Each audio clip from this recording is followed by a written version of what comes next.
स्वागत है आप सभी का साइंस एंड फन 9th-10th पे, जहां पे टीचर्स आपको दिल और दिमाग दोनों से पढ़ाते हैं। और आज हम लोग मिले हैं फाइनली साउंड के लास्ट और लेक्चर नंबर 3 के लिए। यानी कि सबसे पहली बात तो आज जो हमारा साउंड चैप्टर है वो खत्म हो जाएगा और फिर इसका एक और लेक्चर आएगा, सेशन आएगा, जहां पे हम इसके क्वेश्चन आंसर्स करेंगे। अभी तक हमने लास्ट लेक्चर में 2-4 न्यूमेरिकल्स किए थे फॉर्मूलों को समझने के लिए बस, लेकिन अभी एज सच कोई न्यूमेरिकल्स नहीं किए हैं और हम सिर्फ कंसेप्ट्स पढ़ रहे हैं लेक्चर में। और सबसे पहली बात, अगर आप लेक्चर नंबर 1 और लेक्चर नंबर 2 देखे बगैर लेक्चर नंबर 3 देख रहे हैं तो आपको चीज़ों में प्रॉब्लम होगी। तो मेरी सलाह ये रहेगी कि पहले आप लेक्चर 1 और लेक्चर 2 देखें, फिर आप लेक्चर 3 पे आएँ। तो साउंड के लेक्चर 2 में हम लोगों ने बेसिक एक वेव के, अब वो चाहे कोई भी वेव हो, इवन साउंड हो, लाइट हो, कोई भी वेव हो, उसके कुछ बेसिक कैरेक्टर्स हम लोगों ने पढ़े थे। अब आज का जो हमारा टॉपिक रहेगा उसमें हम लोग सबसे पहले तो कैरेक्टर्स ऑफ साउंड के ऊपर थोड़ा ध्यान देंगे। हमारे पास मेनली 2 कैरेक्टर्स आएंगे। उसके बाद हमारे पास reflection of sound, echo, reverberation, उसकी एप्लीकेशन, इंफ्रा, ऑडिबल, इनऑडिबल और सोनार और ह्यूमन ईयर के ऊपर बात करेंगे। ऑल दो ह्यूमन ईयर हमारे सिलेबस से हट गया, बट थोड़ा बेसिक बात ह्यूमन ईयर के ऊपर कर लेंगे, बिकॉज 9th क्लास में मैं अपने ऑफलाइन के एक्सपीरियंस से बता रहा हूँ, कुछ स्कूल्स में ह्यूमन ईयर आ रहा है, कुछ में नहीं आ रहा है। 90% स्कूल्स में नहीं आ रहा है, 10% स्कूल्स में आ रहा है, और ज़्यादा कोई लंबा थोड़ा खेल भी नहीं है तो ह्यूमन ईयर पढ़ लेता है। ठीक है जी, चलो उससे पहले लेकिन आगे बढ़े। पीपीटी वगैरह जो आपको है वो आपको नीचे मिल जाएगी डिस्क्रिप्शन वगैरह में, वो आप सबको पता ही है। लेकिन उससे पहले हम बात करें तो कैरेक्टर्स ऑफ, आज हम साउंड वेव के कैरेक्टर्स के ऊपर बात करने वाले हैं। अभी तक हमारे पास जो पढ़ाई चल रही थी वो साउंड वेव के कैरेक्टर्स के ऊपर नहीं थी। ये आज के हमारे सारे टॉपिक्स रहेंगे, लेकिन अभी तक की जो हमारी पढ़ाई थी वो साउंड वेव के कैरेक्टर्स नहीं थे, वो किसी भी वेव के कैरेक्टर्स थे। लेकिन हम साउंड वेव के बारे में बात करने वाले हैं। तो साउंड वेव के बारे में सबसे पहला कैरेक्टर जो हमारे पास आता है, इट इज लाउडनेस। ये है लाउडनेस। अब लाउडनेस ऑफ साउंड जो है बेसिकली ये क्या होता है, अगर मैं आपको बहुत रफ भाषा में समझाऊं तो लाउडनेस का मतलब हमारे लिए वॉल्यूम समझ लो आप। जैसे कि हमारे म्यूजिक सिस्टम्स में जो वॉल्यूम का बटन होता है दैट रिप्रेजेंट्स लाउडनेस, है ना। बाकी कुछ भी अगर आप चेंज ना करो, सिर्फ वॉल्यूम को ऊपर नीचे करो तो आप लाउडनेस को चेंज कर रहे हो। लेकिन इसे अगर डेफिनेशन की भाषा में बोलना हो तो इंटेंसिटी ऑफ साउंड कह देते हैं। Intensity of sound is called loudness. आप ऐसा कह सकते हो कि लाउडनेस होता है साउंड की इंटेंसिटी जो है। Intensity of sound is called loudness. Loudness की इंटेंसिटी को हम लोग जो है वो, या किसी साउंड की इंटेंसिटी को हम लोग जो है वो लाउडनेस कह देते हैं। अब लाउडनेस किस चीज़ पे डिपेंड करती है, इंटेंसिटी किस चीज़ पे डिपेंड करती है, ये भी हमें समझना बहुत ज़रूरी है, क्योंकि इसी के ऊपर क्वेश्चन आएंगे। क्वेश्चन डेफिनेशन के ऊपर कहीं आते हैं, अब हम बड़े हो गए हैं यार, अब 9th क्लास में आ गया, सीधा डेफिनेशन के ऊपर क्वेश्चन के चांसेस ना के बराबर होते हैं। आता है, एक आध आ जाता है। लेकिन सबसे इंटरेस्टिंग बात यह है कि जो लाउडनेस है, किसी भी साउंड की जो लाउडनेस है वो डायरेक्टली प्रोपोर्शनल होती है उसी के एम्पलीट्यूड के स्क्वायर के। ध्यान दें, एम्पलीट्यूड के भी स्क्वायर के। ऑल्दो स्क्वायर तो मैथ्स हो गई थोड़ी सी, बट ठीक है, एम्पलीट्यूड के स्क्वायर के डायरेक्टली प्रोपोर्शनल है। बेसिक बात यह है कि अगर आप एम्पलीट्यूड बढ़ाओगे तो लाउडनेस भी बढ़ेगी। कैसे बढ़ेगी? उसके स्क्वायर पे बढ़ेगी।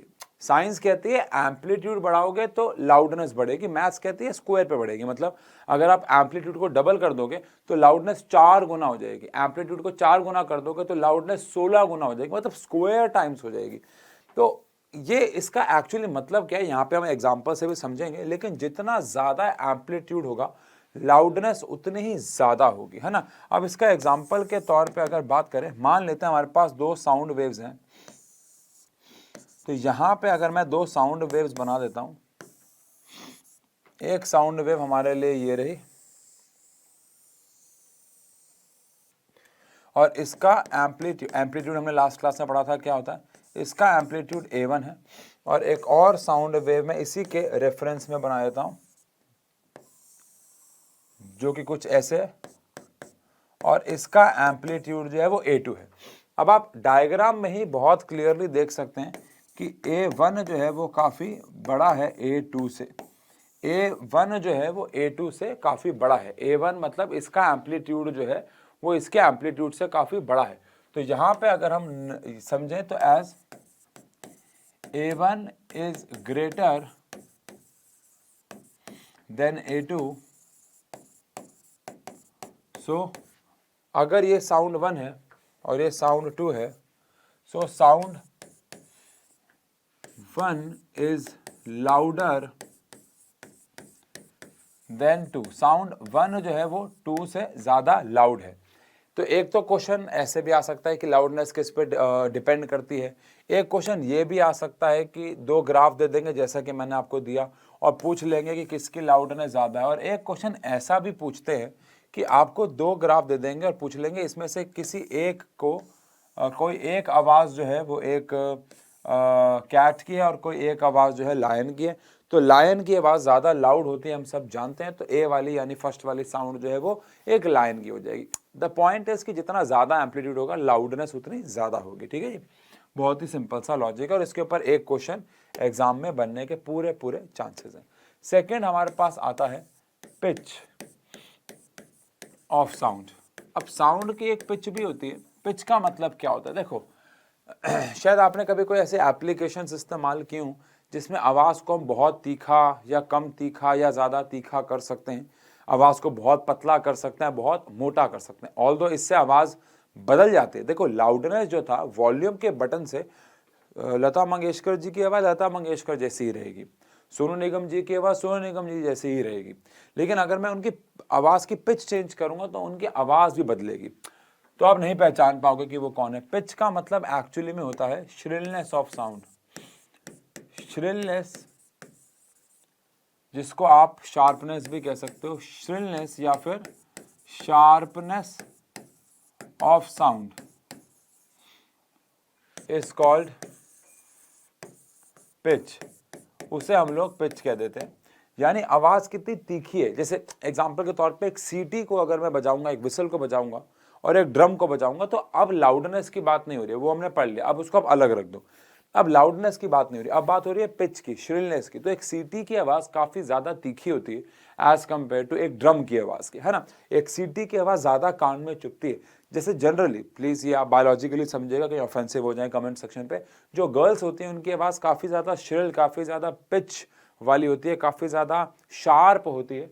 तो शार्पनेस भी बोलते हैं इसको। तो इसको हम ऐसा कहते हैं कि गर्ल्स की आवाज ज्यादा शार्प होती है एज कंपेयर टू बॉयज।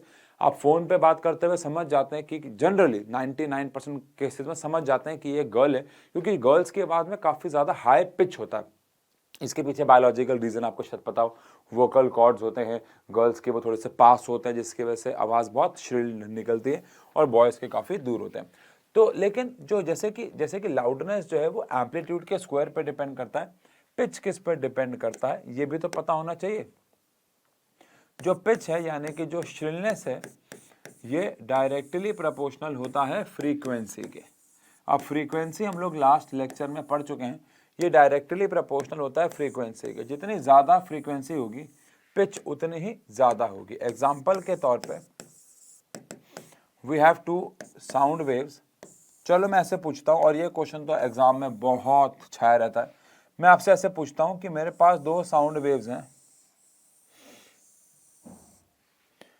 और हम अगेन अब यहाँ पे लाउडनेस की बात नहीं कर रहे हैं, अब हम लोग बात कर रहे हैं सिर्फ पिच की। एट ए टाइम हम एक फैक्टर के बारे में पढ़ेंगे, दो फैक्टर्स के बारे में हम एक साथ नहीं पढ़ सकते, पॉसिबल भी नहीं है। तो मान लो ये हमारे पास एक साउंड वेव है, ठीक है ना, और वहीं पे एक और साउंड वेव भी बना लेते हैं, इधर ही सेकेंड साउंड वेव बना लेते हैं मान लो,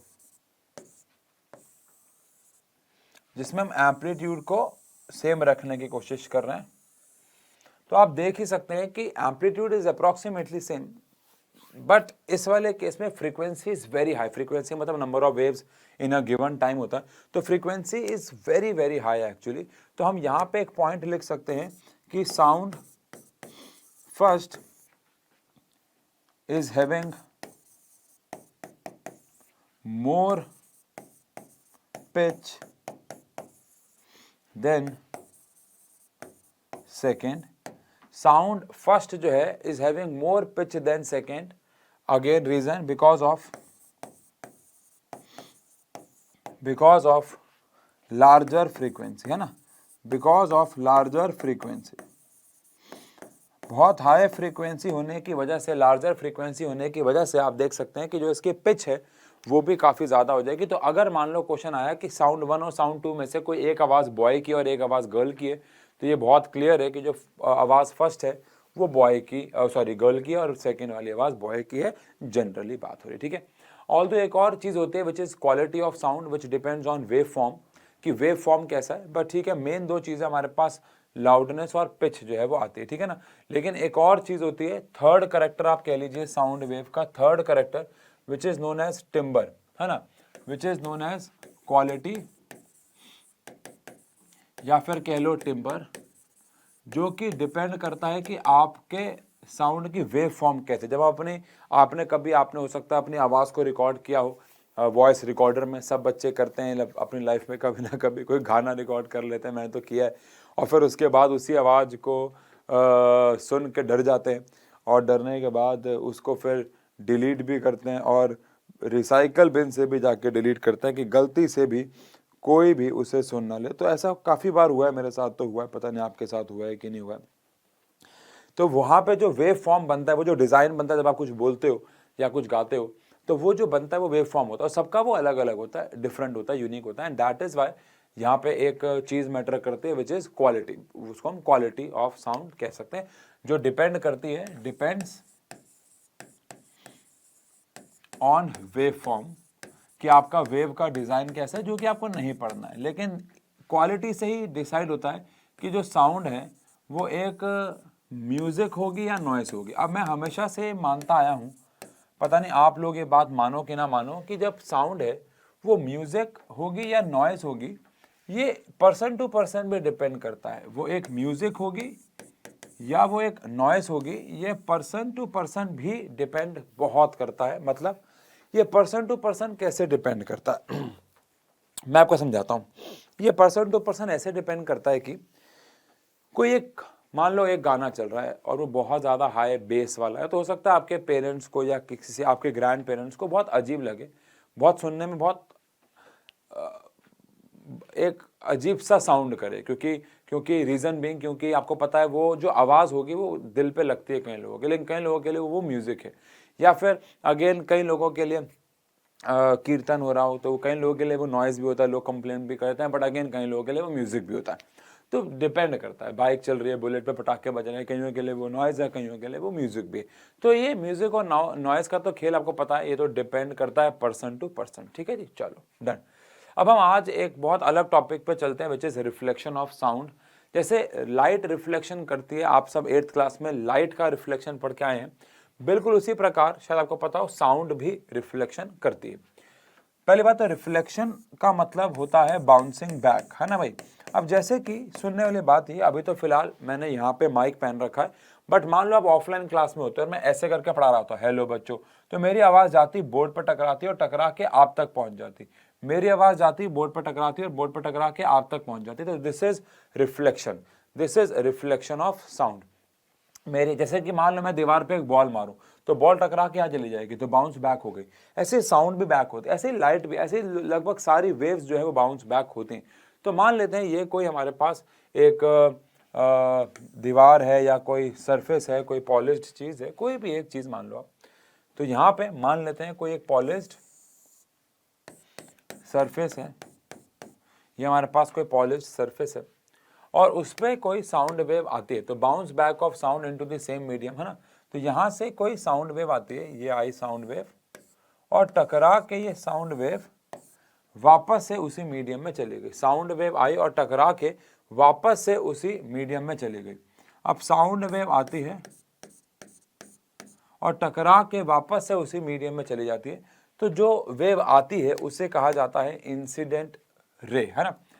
ये तो बेसिक बात है, हमने 8th में ही पढ़ रखा है। इसे कहते हैं इंसिडेंट रे, और जो टकरा के वापस जाती है इसको हम लोग कहते हैं रिफ्लेक्टेड रे, और जिस पॉइंट पे आके टकराती है उसे कहते हैं पॉइंट ऑफ इंसिडेंस।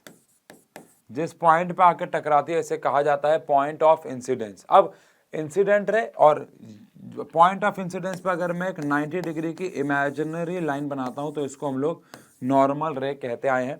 अब इंसिडेंट रे और नॉर्मल रे के बीच में एक एंगल होता है जिसे एंगल ऑफ इंसिडेंस कहा जाता है।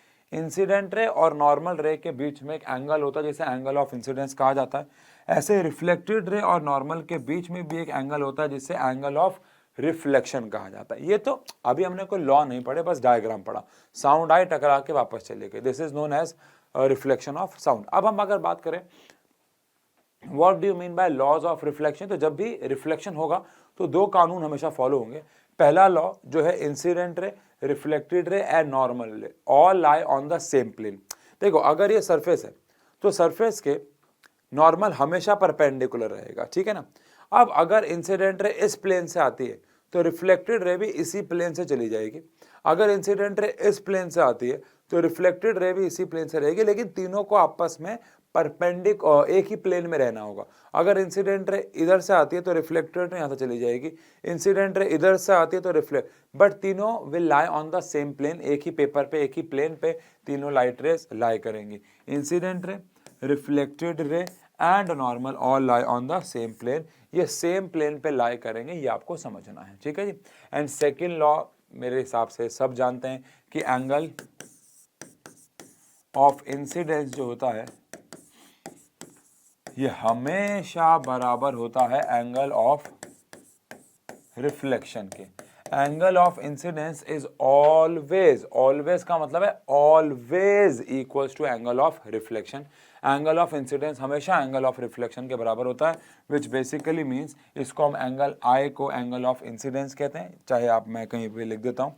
एंगल आई जो होता है ये एंगल ऑफ इंसिडेंस कहलाया जाता है, और एंगल आर जो है ये एंगल ऑफ रिफ्लेक्शन कहलाया जाता है। तो angle I is always equal to angle R, यानी angle of incidence is always equal to angle of reflection.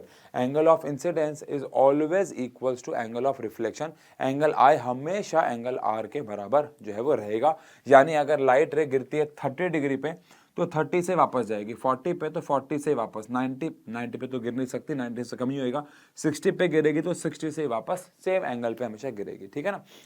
कभी कभार एग्जाम में सवाल आता है कि इंसिडेंट रे और रिफ्लेक्टेड रे के बीच में एंगल 90 है तो एंगल आई कितना हुआ, तो आंसर है 45।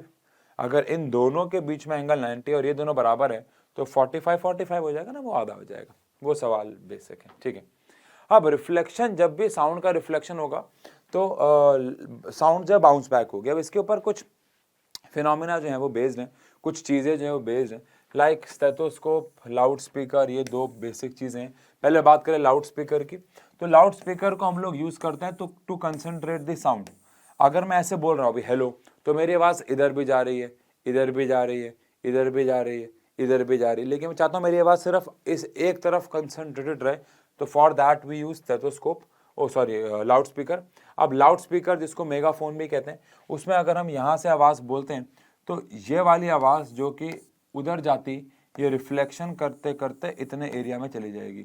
ऐसे ही कोई साउंड इधर टकराएगी तो ये एक मतलब एक कम एरिया में साउंड को अगर आपको प्रोपगेट करवाना हो तो आप मेगाफोन का इस्तेमाल जो है वो कर सकते हो। Megaphone is like a device जो आपकी साउंड को कंसंट्रेट कर देता है। यहाँ वाली को तो आगे जाने देगा, यहाँ वाली आवाज़ को जो इधर जा रही थी उसको भी इधर, जब हमें दूर आवाज़ भेजनी हो लेकिन सामने भेजनी हो तो हम ऐसे कर देते हैं, इससे यहाँ और यहाँ आवाज़ कम जाती है थोड़ा हाथों से, लेकिन वहाँ तो अगर ये थोड़ा सा और बड़ा हो तो ज़्यादा आवाज़ कंसंट्रेट हो जाएगी, है ना। फिर आते हैं हमारे पास स्टेथोस्कोप। स्टेथोस्कोप में बेसिक बात यह है कि हमारे पास ईयर पीस होते हैं, और ईयर पीस पे हम ईयर पीस पे ऑब्वियस बात अपने कान लगाते हैं, और क्या ही लगाएंगे। और ईयर पीस के आगे हमारे पास मेम्ब्रेन डायफ्राम होता है जो कि साउंड को कैच करता है हर्ट से कहीं से भी। तो ये हमारे पास डायफ्राम लगा होता है, यहाँ से ये आगे जाता है और ये दो हिस्सों में डिवाइड हो जाता है। बेसिक बात ये, ठीक है ना। अब इसको हम अपने दिल पे या कहीं पे भी रख के उसकी जैसे कि हमारा हार्ट वाइब्रेट करता है तो वो वाइब्रेशन इस डायफ्राम पे आती है, डायफ्राम वाइब्रेट करेगा, इसके अंदर की हवा वाइब्रेट होगी और ये वाइब्रेशंस यानी कि साउंड रिफ्लेक्शन करेगी, और रिफ्लेक्शन मल्टीपल रिफ्लेक्शन करेगी, आधी साउंड ऊपर निकल जाएगी, आधी साउंड इधर निकल जाएगी और एज अ रिजल्ट दोनों कानों में सुनाई देगी। तो स्टेथोस्कोप के जो पाइप है, जो टनल है, वह मल्टीपल रिफ्लेक्शंस होते हैं और उसी मल्टीपल रिफ्लेक्शन की वजह से हम स्टेथोस्कोप में आवाज़ को सुन पाते हैं। ठीक है ना, मल्टीपल रिफ्लेक्शंस होते हैं। इसके बाद साउंड बोर्ड का नाम आपने शायद सुना हो या इसका काम आपने देखा हो। साउंड बोर्ड क्या होता है? तो इन बिग हॉल्स, रूफ और ceiling is made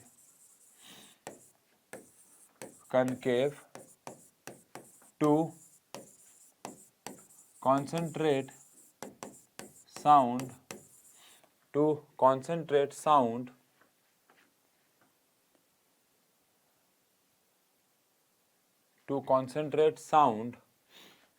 waves to the audience। इसका क्या मतलब है? मान लेते हैं एक बहुत बड़ा हॉल है और बहुत बड़े हॉल में यहाँ पे कहीं पे ये ऑडियंस बैठी हुई है और यहाँ पे अपना वो स्टेज वेज लगा हुआ है, यहाँ से आवाज़ अपनी निकल रही है। अब अगर यहाँ से साउंड वेव्स निकलती हैं तो ये रिफ्लेक्शन करेंगी, साउंड वेव्स निकलती हैं तो रिफ्लेक्शन करेंगे और रिफ्लेक्शन करके ये सारी की सारी साउंड वेव आप देख सकते हैं कि ऑडियंस तक नहीं पहुँच पाएगी। मतलब ठीक है, जाएगी 70% तक सारी साउंड ऑडियंस तक जाएगी, लेकिन बहुत सारी साउंड वेस्ट हो जाएगी, बहुत फैली से रहेगी। लेकिन अगर आप एक थोड़ा सा बदलाव एक छत में कर देते हैं, जो कि सारे हॉल्स में अक्सर किया जाता है, अगर आप नोटिस करें खासकर बड़े हॉल्स में, तो नॉर्मल छत तो ऐसी होती है ना, तो उसके अंदर आप यार देखो, अब ये अलग बात है कि वो करेंगे कैसे, पीओपी लगाएंगे या लकड़ी की साउंड बोर्डिंग करेंगे। अब वो अलग अलग हॉल्स में अलग अलग खेल है। लेकिन अगर वो छत को ऊपर से थोड़ा सा कनकेव कर दें, तो कनकेव करने से होगा क्या, जो भी हमारे पास जो हॉल है उसमें जो आवाज़ है वो कैसे कॉन्सेंट्रेट होगी, ज़रा इसको समझें। तो जो हमारे पास हॉल है, अब अगर मान लो यहाँ से साउंड वेव निकलती हैं तो कनकेव शेप होने की वजह से एंगल आई एंगल आर बदलेंगे और सारे की सारी साउंड आप देख सकते हैं ऑडियंस पे आके इकट्ठा हो जाएगी, कॉन्सेंट्रेट हो जाएगी। तो काफ़ी इफेक्टिव वे होता है ये साउंड को एक जगह पे कॉन्सेंट्रेट करने के लिए। तो इसलिए इस प्रोसेस को साउंड बोर्डिंग कहा जाता है और काफ़ी अच्छे तरीके से साउंड को एक जगह पे कॉन्सेंट्रेट कर दिया जाता है, which is an application of reflection of sound. ठीक है, इसके बाद एको आता है। अब एको क्या होता है आओ ज़रा समझें। जैसे कि इस कमरे के अंदर, मुझे नहीं पता आपको पता है कि नहीं, मैं आपको एक बार कैमरे से थोड़ा जूम इन जूम आउट करके दिखाऊं, ऑल्दो रिस्क है कि मैं कोई गलत रिंग ना छेड़ दूं, एक सेकेंड। बट अगर मैं आपको जूम इन जूम आउट करके दिखाऊं तो एक सेकेंड यार, कोई गलत रिंग ना, हाँ बच गए, सही रिंग। तो आप देख सकते हैं कि इस ये जो हमारा बोर्ड है, मैं भी वापस से ठीक करूंगा इसको, लेकिन ये जो हमारा बोर्ड है, इस बोर्ड के आसपास जो आप ये देख रहे हैं ब्लैक ब्लैक, ये एक्चुअली में साउंड एब्जॉर्बर्स होते हैं। इसे एक्वेस्टिक्स वगैरह भी कुछ कहते हैं, पता नहीं, लेकिन आप अभी से ये जो ब्लैक ब्लैक आप देख पा रहे हो, इसको हम साउंड एब्जॉर्बिंग मटेरियल कहते हैं। साउंड को एब्जॉर्ब करता है ना। आपने शायद देखा होगा, ऐसी कोई बात नहीं कि ये कोई यूनिक चीज़ है, हर एक स्टूडियो में ये लगी रहती है। और इसके लगे होने से क्या होता है, मैं आपको बताता हूँ। हमारे जो ऑफलाइन सेंटर्स होते हैं, जैसे यहाँ पे ये ना, मेरे ये जो स्टूडियो है, ये मेरे घर का स्टूडियो है। शायद आप देख भी रहे होगे अभी मेरे हालत में, अभी मैं सो के उठा था और मेरे को याद आया कि लेक्चर रिकॉर्ड करना था आज का मुझे, और ये आज ही मैं इसको अर्ली मॉर्निंग में रिकॉर्ड कर रहा हूँ। अभी टाइम हो रहे हैं 5 बजे, मतलब 5 बज रहे हैं, तो और अभी मैं ये रिकॉर्ड कर रहा हूँ लगभग आधे घंटे से। तो 4:30 बजे के आसपास मैं उठा था आज, ऐसे नींद खुल गई, सोचा रिकॉर्ड कर लेता हूँ, और प्लस मुझे आज कहीं जाना भी है तो फिर मुझे टाइम नहीं मिलेगा, तो मैंने कहा अभी कर लेते हैं। चलो, that is not the point. Point is कि ये जो लेक्चर है, ये मैं स्टूडियो में रिकॉर्ड कर रहा हूँ मेरे घर वाले, और मेरे घर वाला स्टूडियो पहले बात तो बहुत छोटा सा रूम है, उसमें भी आवाज़ थोड़ी सी गूंजती है। और जो हमारा जो एक और स्टूडियो जो हमारे ऑफलाइन सेंटर में, वहाँ जब बच्चे बैठे होते हैं बहुत सारे, तो वहाँ पे इनकी ज़रूरत नहीं पड़ती, बिकॉज बच्चे या इंसान का शरीर साउंड का बहुत एब्जॉर्ब करता है। लेकिन जैसे बच्चे हट जाते हैं, अब आवाज़ फिर गूंजने लग जाती है, तो वहाँ पे हम कोई भी यूट्यूब के लिए वीडियो रिकॉर्ड नहीं कर सकते इन दी एब्सेंस ऑफ स्टूडेंट, और प्रेजेंस ऑफ स्टूडेंट में तो हम करते ही नहीं है। तो कहने का मतलब है कि वो स्टूडियो सिर्फ, मतलब वो स्टूडियो है ही नहीं, वो बच्चों के लिए है। वो वहाँ पे स्मार्ट टीवी लगा हुआ है, कैमरा लगा हुआ है, कुछ रिकॉर्ड कर लेते हैं इन केस, तो ऐसा है। लेकिन ये साउंड एब्जॉर्बिंग मटेरियल क्यों लगा हुआ है, आप थोड़ा समझें, क्योंकि मेरी जो आवाज़ है वो टकरा के बार बार इस माइक में गिरेगी, और अगर वो बार बार टकरा के गिरेगी तो एक गूंजने का एक इफेक्ट आएगा। लेकिन एको काफ़ी अलग चीज़ है। एको का मतलब होता है साउंड गई, एक दूर टारगेट पे गई और टकरा के वापस आई और आपको 2 बार सुनाई दी। अभी फिलहाल क्या हो रहा है, मैं हेलो बोल रहा हूँ, हेलो, तो मेरी आवाज़ सीधा मेरे कान में तो पहुंच ही रही है अंदर से, लेकिन एक सामने की दीवार से भी टकरा के आ रही होगी, साइड से भी आ रही होगी, लेकिन वो सारी मुझे अलग अलग इसलिए नहीं सुनाई दे रही हैं बिकॉज हमारा जो ह्यूमन ईयर है उसकी सुनने की एक रेंज है कि अगर 2 साउंड वेव्स 0.1 सेकेंड या उससे पहले हमारे कान में एंटर कर जाते हैं, अगर 2 साउंड वेव्स 0.1 सेकेंड या उससे पहले हमारे कान में एंटर कर जाते हैं, तो वो हमें 2 अलग अलग सुनाई नहीं देने वाली, हमें एक ही सुनाई देगी। अगर हमें 2 साउंड को अलग अलग सुनना है तो उनमें टाइम गैप 0.1 सेकेंड से ज़्यादा होना चाहिए। जैसे मैं बोल रहा हूँ 1 2 3, ये सारे आपको अलग अलग सुनाई दे रहे हैं क्योंकि इनमें टाइम गैप 0.1 सेकेंड से ज़्यादा है। अगर मैं इतनी तेज़ बोलूँ, जो मैं नहीं बोल सकता, 1 2 3 को बहुत तेज़ बोलूँ, इतना कि 0.1 सेकेंड से पहले ही उसकी आवाज़ आपके कान में पहुँच जाए, तो आपको वो एक ही सुनाई देगा, है ना। तो अब साउंड का जो समय है 0.1 सेकेंड 1.10 सेकेंड, ये तो बायोलॉजिकल कारण है। लेकिन अगर आपको एको सुनना है तो 2 साउंड वेव्स के बीच में जो मतलब साउंड वेव कह रहा हूँ, लिसनर और जहां से वो टकरा के आ रही है उसके बीच में जो डिस्टेंस है वो 17.2 मीटर कम से कम होना चाहिए, जो कि अभी हम प्रूव भी कर रहे हैं। बट सुनने वाली बात यह है कि अगर मुझे एको सुनना है तो जहां से आवाज़ निकल रही है, यानी सोर्स कह लो, और जहां से वो टकरा के वापस आएगी उसके बीच का जो डिस्टेंस है वो 17.2 मीटर या उससे ज़्यादा होना चाहिए। अब अगर वो 17.2 मीटर या उससे कम हुआ तो आपको एको सुनाई नहीं देने वाली है, ये बात आपको ध्यान रखनी है। तो अगर आपको एको सुनना है तो दोनों के बीच में साउंड वेव का जो गैप है वो एट लीस्ट कितना होना चाहिए, 0.1 सेकेंड टाइम गैप, और डिस्टेंस 17.2 मीटर। ये तो हम प्रूव नहीं कर सकते, ये तो ऑब्जर्वेशन है, बायोलॉजिकल कारण है, लेकिन इसको आओ हम एक बार ही प्रूव करते हैं। तो आओ एक बार चेक करें कि ऐसा क्यों हम कह रहे हैं कि जो टाइम है वो 17 डिस्टेंस जो है वो 17.2 मीटर का होना चाहिए। अब मान लो यहाँ पे कोई पहाड़ है और वाह हाउ क्रिएटिव आई एम, और यहाँ से पहाड़ से एक साउंड वेव टकरा के आती है, मतलब ये इंसान कुछ बोलता है और पहाड़ों से ये साउंड टकरा के वापस आती है, और ये पहाड़ों में हर एक इंसान जाके करता है। जो पहाड़ में रहता है वो नहीं करता है, वो तो, लेकिन जो दिल्ली से जाता है खासकर वो तो करता ही है। चलो खैर, ये हमारे पास x डिस्टेंस मान लेते हैं, ठीक है ना। अब आप मुझे बताओ साउंड गई और आई तो इसने टोटल डिस्टेंस कितना कवर किया। साउंड गई और आई तो इसने जो टोटल डिस्टेंस कवर किया वो जाने का x किया, आने का x किया, तो टोटल 2x कर लिया। और इसको जो टोटल मिनिमम टाइम अलाउड है वो हमें पता ही है कि वो 1/10 सेकेंड है या 0.1 सेकेंड है ना, क्योंकि इससे पहले ही अगर वो आ गई तो फिर आवाज़, तो इससे ज़्यादा ही टाइम होना चाहिए। अभी हम ये टाइम मान लेते हैं, ठीक है ना। अब हम अगर स्पीड ऑफ साउंड की बात करें तो स्पीड, अभी हम एयर की ही बात कर रहे हैं, एयर में स्पीड ऑफ साउंड मैं आपको लिखवा चुका हूँ पहले भी, 344 मीटर पर सेकेंड है। अगर आपने अभी तक नहीं लिखा है तो अभी तक नहीं याद किया तो प्लीज़ याद कर लीजिए। अब हम सब जानते हैं कि स्पीड का हमारे पास एक फॉर्मूला होता है विच इज़ डिस्टेंस अपॉन में time, which is distance upon में time. Speed is equal to distance upon में टाइम, हमारे पास एक फॉर्मूला रहता है। अब इस फॉर्मूले के अंदर अगर मैं स्पीड की वैल्यू पुट कर देता हूँ विच इज 344, और अगर मैं यहाँ पे डिस्टेंस की वैल्यू पुट कर देता हूँ विच इज 2x, और अगर मैं टाइम की वैल्यू पुट कर देता हूँ विच इज 0.1, तो यहाँ से 2x आ जाएगा 34.4, अगर मैं इसको इससे मल्टीप्लाई करता हूँ, और x आ जाएगा 17.2 मीटर। हेंस ये आप लास्ट में वही स्टेटमेंट जो लिखते हैं कि इसका मतलब ये है कि x की वैल्यू 17.2 मीटर, तो x कम से कम 17.2 मीटर होना चाहिए एको सुनने के लिए। अब जनरली घरों में एक कमरे की लंबाई, जनरल बात कर रहा हूँ, ऐसे ऑफेंसिव मत हो जाना, हम तो राजा महाराजा हैं, हमारे तो घर इतने बड़े, ठीक है, बट जनरली मैं दिल्ली के घरों की बात करूँ तो 17 मीटर का एक कमरे की लंबाई नहीं होती है यार। मतलब चाहे जितना भी बड़ा घर हो, आपके घर में 50 कमरे हो सकते हैं, लेकिन एक कमरा जनरली 17 मीटर लंबा नहीं हो सकता यार। अब मैं जिस कमरे में हूँ, ये काफ़ी अच्छा कमरा है, मतलब रहने के लिए, नॉट क्लासेस लेने के लिए, रहने के लिए ये कमरा काफ़ी अच्छा साइज़ है, अच्छा बेडरूम बन सकता है ये। लेकिन इस कमरे की भी लंबाई जो है मेरे हिसाब से वो 3 मीटर होगी, और चौड़ाई जो होगी वो मेरे हिसाब से 4 मीटर होगी मैक्सिमम। तो इसका मतलब ये है कि 17 मीटर एक बहुत बड़ा हॉल जो हो गया।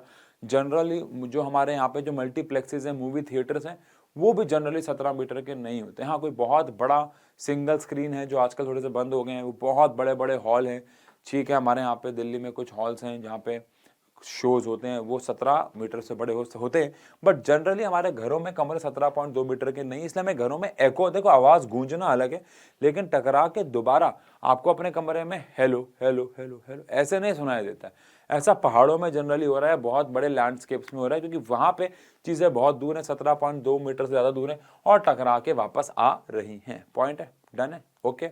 अब तो एको सुनने की 2 शर्त समझ में आ गई। टाइम इससे ज़्यादा होना चाहिए कम से कम, और डिस्टेंस भी इससे ज़्यादा होना चाहिए। अब रिवर्बरेशन क्या होता है? अब मान लो जिस कमरे की मैं बात कर रहा हूँ, मान लो एक ऐसा कमरा जिसकी लंबाई 17.2 मीटर से ज़्यादा है।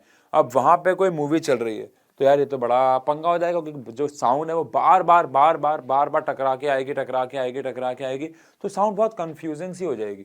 तो जब मल्टीपल एको होंगे, बार बार एको होते रहेंगे, तो साउंड को सुनना बड़ा कंफ्यूजिंग सा हो जाएगा, which is known as reverberation. इसको रिवर्बरेशन कहते हैं, जो कि बड़े हॉल्स में होता है। इसलिए कभी भी आप एक मूवी थिएटर के अंदर जाओगे, गए होगे आप सब, आपने क्या देखा होगा, दीवारों पे मोटे मोटे कपड़े लगे होते हैं जो साउंड को एब्जॉर्ब कर लेते हैं, जैसे हमने यहाँ पे लगा रखे हैं, या फिर ज़मीन पे भी मोटे मोटे कारपेट बिछे हुए होते हैं, दीवारों पे बड़े बड़े कर्टन। मुझे याद है, मैं जिस स्कूल में पढ़ता था, उनका पता नहीं जो भी रीज़न हो, लेकिन इनिशियली डेज पे उस हॉल में रिवर्बरेशन को कम करने के लिए उन्होंने क्या किया, दीवार में ना रॉड गड़वा दी, और रॉड के अंदर मोटे मोटे पर्दे लगवा दिए, कर्टन्स लगवा दिए। तो एक सस्ता जुगाड़ है ये, जो कि साउंड एब्जॉर्बिंग का काम करता है।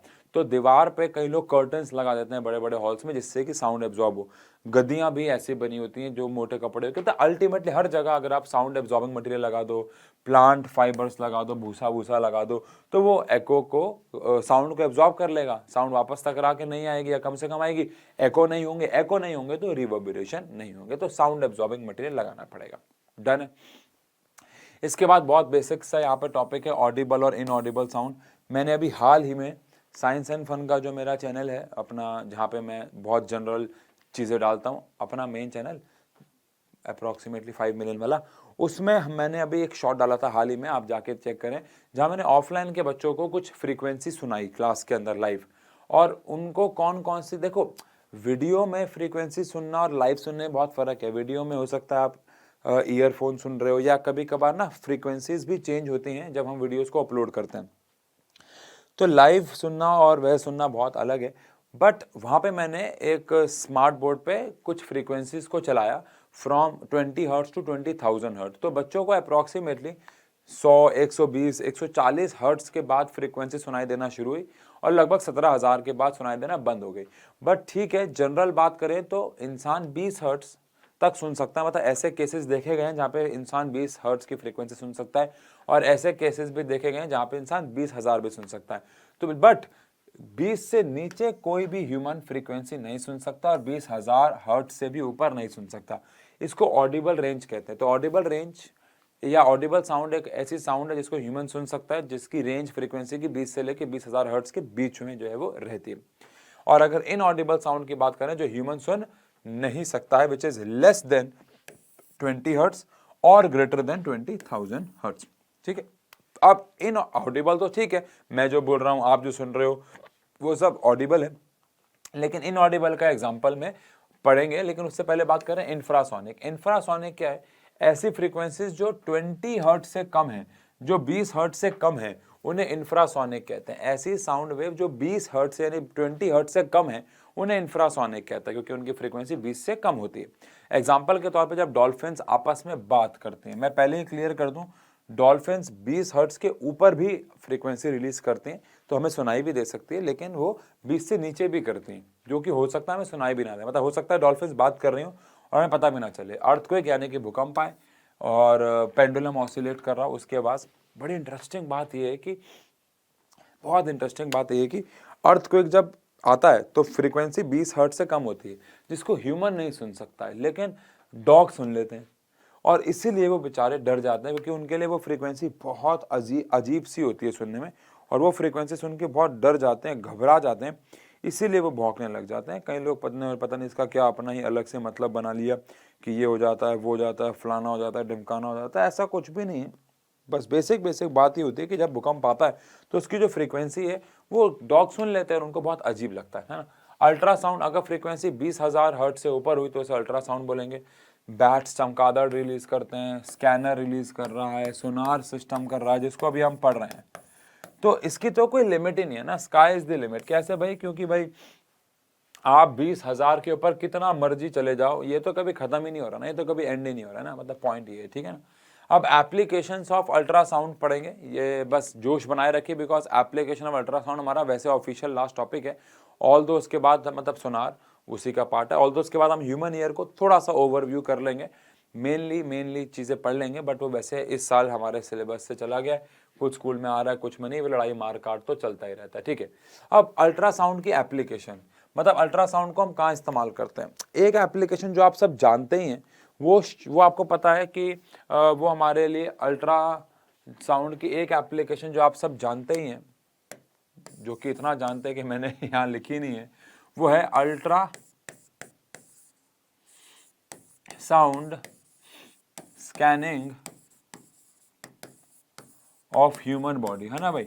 आपको सबको पता होगा ह्यूमन बॉडी पे अल्ट्रासाउंड्स फेंके जाते हैं एक सर्टन फ्रीक्वेंसी की, जो हमारे स्किन के पार होके हमारे मसल्स की फोटो, हमारे अंदर के ऑर्गन्स की फोटो, बच्चा अंदर प्रेग्नेंट वुमेन के अंदर ठीक है कि नहीं है, उस सब की एक रफ इमेज देता है, जिससे हम उसके हालत या ऑर्गन्स का डैमेज वो सब या स्वेलिंग एंड ऑल पता लगाते हैं, ठीक है ना। वो तो हम सब जानते हैं। लेकिन इसका एक बहुत इंटरेस्टिंग एप्लीकेशन है कि मान लो मेरे पास एक मेटल का ब्लॉक है, मान लो मेरे पास एक मेटल का ब्लॉक है, और उस मेटल के ब्लॉक पे मैं बहुत सारी अल्ट्रासाउंड फेंकता हूँ, कुछ ऐसे फेंकूंगा, कुछ ऐसी अल्ट्रासाउंड फेंकूंगा जिसकी जो फ्रीक्वेंसी होगी वो मेटल के पार हो जाएगी। अब अगर मेटल में कोई भी किसी भी प्रकार का डिफेक्ट हुआ, अगर मेटल में कोई भी, देखो मान लो मेरी कंपनी है जो आयरन के बड़े बड़े क्यूब्स बनाते हैं, बहुत बड़े बड़े क्यूब्स, जैसे Tata company, steel company, steel के क्यूब्स बनाते हैं मान लो। तो अगर मान लो क्यूब बनाते बनाते अंदर कोई छोटा सा माइन्यूट सा डिफेक्ट आ गया, तो वो डिफेक्ट मुझे कैसे पता लगेगा, मतलब वो डिफेक्ट कैसे पता लगेगा, दिखेगा तो है नहीं। तो हम उसके अंदर अल्ट्रासाउंड फेंकेंगे ऐसी फ्रीक्वेंसी की जो उसके पार हो जाए। अब अगर अल्ट्रासाउंड फेंकने पे कुछ एक पर्टिकुलर एरिया से वो डिसऑर्टेड सी हो जाती है, अजीब सा पैटर्न फॉलो करती है, तो हम समझ जाएंगे कि यार यहाँ पे कुछ डिफेक्ट है, तो उसे रीमेल्ट किया जाएगा, उसको फिर रीफ्रीज किया जाएगा। तो इस तरीके से मेटल के अंदर डिफेक्ट पता लगा सकते हैं।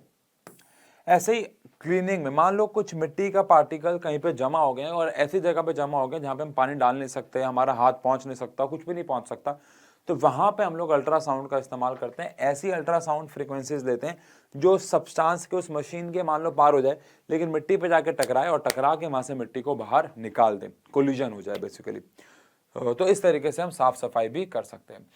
इसके बाद अल्ट्रासाउंड स्कैनिंग, मतलब चमगादड़ जो है आपको सबको पता हो शायद, वो जैसे मान लो ये बैट है, तो बैट अपने, ये उसका कोई शिकार है, तो बैट अपने, I hope you all know कि चमगादड़ के पास आंखें नहीं होती है ना, उसके पास आंखें नहीं होती हैं, आंखों की जगह पे उसके पास, आंखों की जगह उसके पास अल्ट्रासाउंड फेंकने की ताकत होती है, जो कि वो 20,000 हर्ट्ज से ऊपर की फ्रीक्वेंसी फेंकता है, और वो टकरा के उसके पूरे शरीर से, ऐसा नहीं कि सिर्फ फ्रंट, हर जगह से वो अल्ट्रासाउंड फेंकता है, टकरा के 24 घंटे वो उसे रिसीव करता रहता है, और रिसीव करके वो ये देखता रहता है कि कोई भी चीज़ कितनी दूर है, और काइंड ऑफ कुछ रिसर्च कहती हैं कि वो ये भी बता देता है कि वो जो चीज़ है वो एक्चुअली में कितना दूर है और वो क्या भी है, जिसकी वजह से मान लो वो उसका शिकार है तो उसको पता चल जाएगा मेरा खाना है, और वो अपना मुंह खोल लेगा और उसे खा लेगा।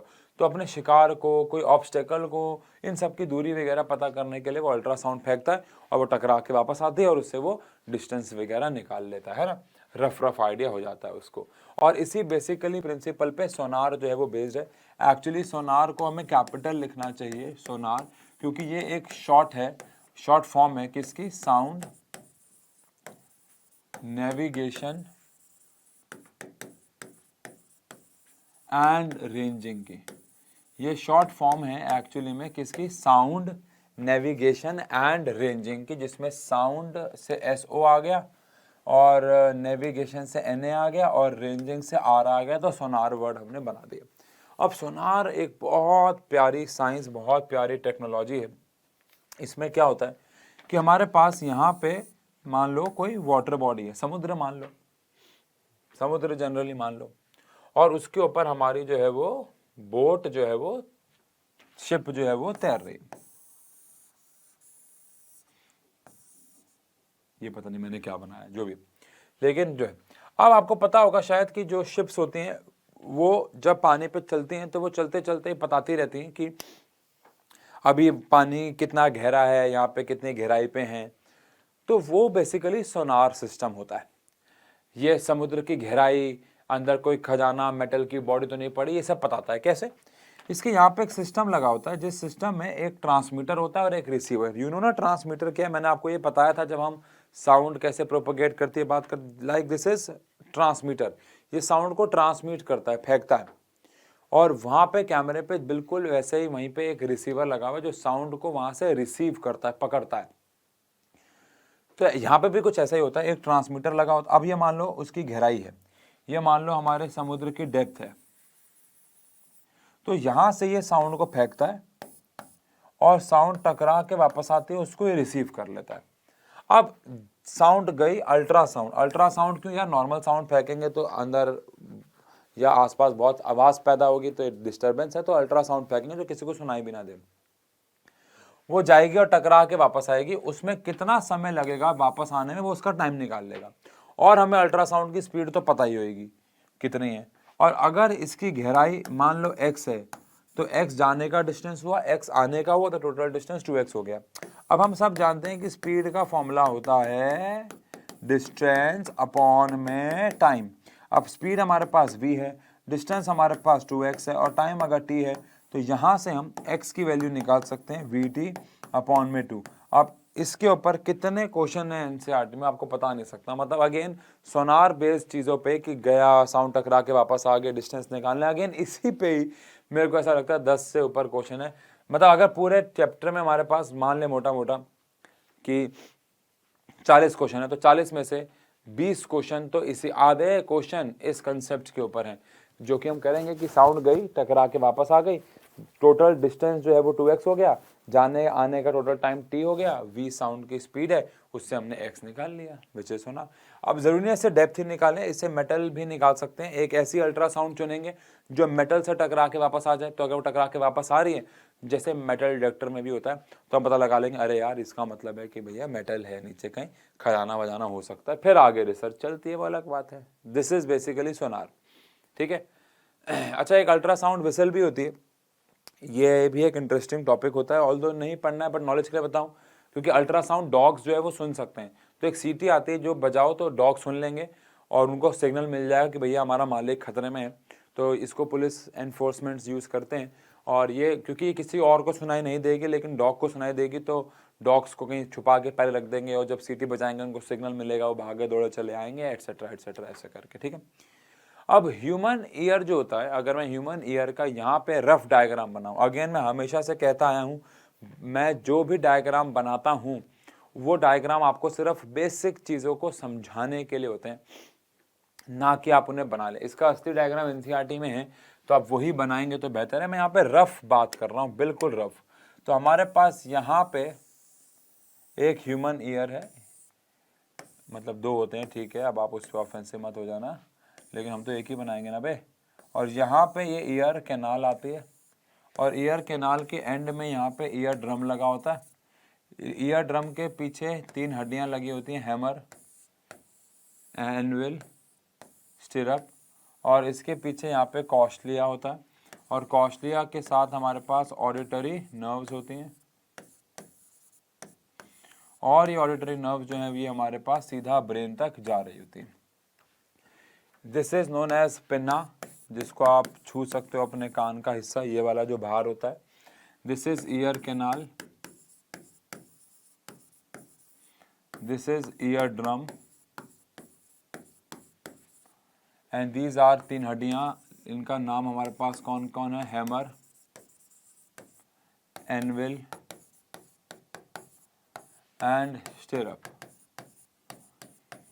ये हमारे पास कॉस्टलिया, इसके अंदर लिक्विड भरा है, और these are auditory nerves. Again बच्चों ये डायग्राम सिर्फ समझाने के लिए है ताकि आप हर एक चीज़ को इंडिविजुअली देख पाओ। एक्चुअली ह्यूमन ईयर थोड़ा सा अलग थोड़ा मतलब काफ़ी अलग दिखता है, बट ठीक है। कई स्कूल्स में भी कई स्कूल में हमारे ऑफलाइन के बच्चे हैं, मैं उनको ये रफली बनवाता हूँ, और जब वो रफली बनाते हैं तो कई टीचर अलाउ कर देते हैं कि आप ये एग्ज़ाम में भी बना के आ सकते हैं। वो आपको देखना है, ठीक है ना। लेकिन आप फंक्शन की बात करें उससे पहले पिन्ना से लेके ईयर ड्रम तक का हिस्सा इज कॉल्ड आउटर ईयर, इसको आउटर ईयर कहते हैं। ईयर ड्रम से ये हड्डियों वाला सारा हिस्सा, ये बोन्स होती हैं 3, इनको मिडल ईयर कह देते हैं, और यहां से लेके यहां तक का हिस्सा इसे इनर ईयर कह देते हैं। समझ गए। अब फंक्शन क्या है, तो पिन्ना का काम है साउंड को कलेक्ट करना, ईयर कैनाल साउंड को आगे लेके जाती है, और ईयर ड्रम से मेन काम शुरू होता है, जहां पे जैसे ही साउंड आती है, वाइब्रेशन आती है, ईयर ड्रम वाइब्रेट करने लग जाता है। ड्रम है ना, तो ये वाइब्रेट करता है।